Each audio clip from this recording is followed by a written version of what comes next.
Amani iwe nanyi ndugu zangu wapendwa. Utabiri wa nyota kutoka kwa Ahishamshi. Msomaji wenu ni mimi Zamruni Balul. Nyota ya Mbuzi. Kumwongelea mtu kwa hatua yake aliyoifikia. Mtu atajua kuwa alikukwaza. Kuombwa msamaha. Kuhisi joto sana.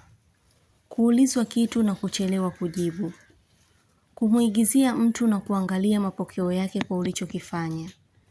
Kujua mtu anasita kukuambia jambo. Kukutana na mtu utakayekuwa na mazoea naye eneo la mgahawani. Kupendezwa na sehemu fikapo.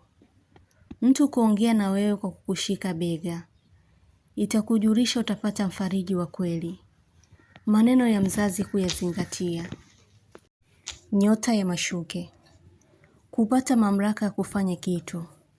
Kumpangia mtu utaratibu mzuri. Kujivunia kitu ulichokuwa nacho.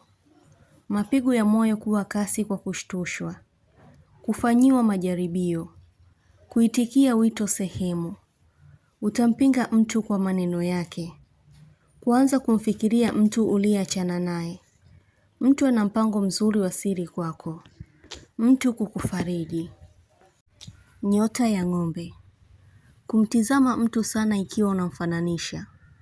Mtu atakukomboa kwenye jambo fulani. Kumwombea mtu mambo mazuri. Mtu hatojua hali unayoipitia mpaka utakapomwambia. Kutamani kuulizia jambo.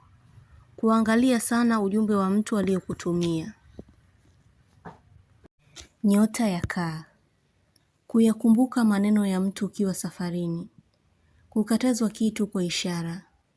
Kumpa mtu nafasi nyingine tofauti na ile ya mwanzo.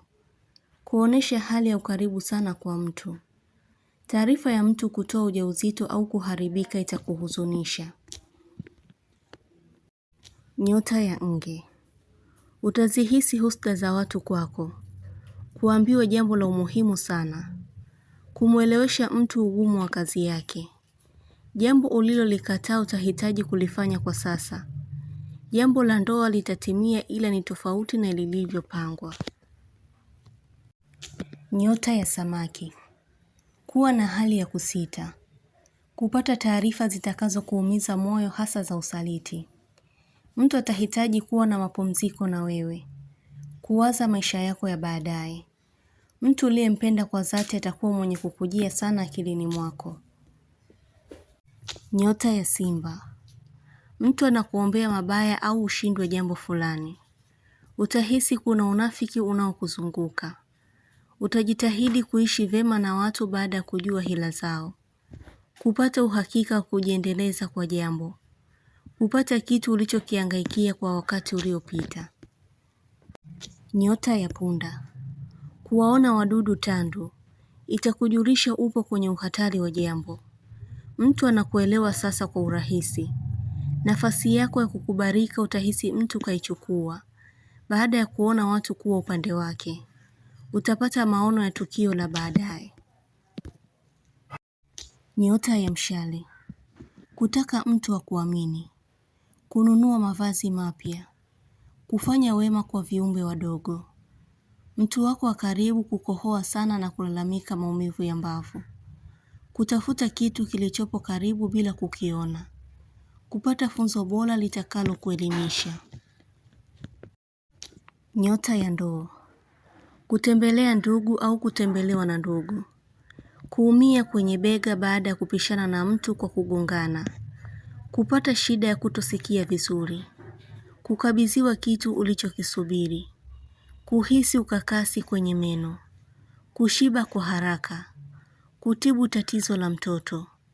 Mtu atahitaji msaada wako.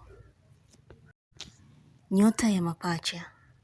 Kujizuia kukasirika. Kutumiwa video za vichekesho. Utamwamini mtu baada ya kukwambia kitu kitakachotokea. Kukubaliwa ombi lako kirahisi. Taarifa ya kifo cha mtu kitakuhuzunisha sana. Nyota ya Mizani. Utakuwa upo sahihi kwa kufanya mambo kwa ufasaha. Kutengeneza na si kuharibu tena. Kujirekebisha kwa mengi. Taarifa za kushtukiza zitakufikia. Kupata mgao wa pesa au kitu. kuacha kuwa na ushirikiano na mtu. Utabiri huu unatoka kwa Ahishamshi. Usiache kusubscribe chaneli hii ya Ahishamshi kuonesha umoja wenu na upendo. Mengi mazuri yatawafikia. Usisite kulike, kucomment na kushare. Kwa mawasiliano zaidi mtafute kwa namba hii +254 724 729 804.